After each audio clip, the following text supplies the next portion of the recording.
la membrane doit être posée avant le ferraillage.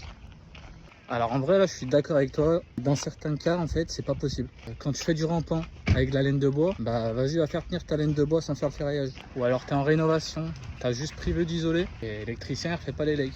Tu as tous les câbles qui passent dans tous les sens, et bah, si tu la mets avant ton ossature, tu feras jamais une membrane étanche.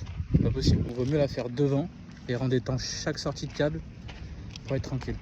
Après quand tu as le choix et que tu prends tout à zéro, tu fais des murs, bah, l'idéal oui c'est de laisser un vide technique. Le vide technique préconisé c'est 2,5 cm pour avoir tes passages de réseau, câbles, plomberie et tout ça devant ta membrane. Et ça c'est l'idéal parce que au moins tu n'as presque pas de percement. Mais bon, il y a l'idéal et il y a la réalité. Sur les chantiers ça se passe pas toujours comme on veut. En rénovation on ne fait pas toujours tout non plus. Des fois tu fais des murs on va dire sur un plancher bois, tu vas arrêter ta membrane sur le plancher bois, bah, ça n'a pas beaucoup de valeur dans ce cas là parce que tu fais aucune étanchéité à l'air, parce que tout l'air va passer par le plancher et tu vas pas refaire le plancher.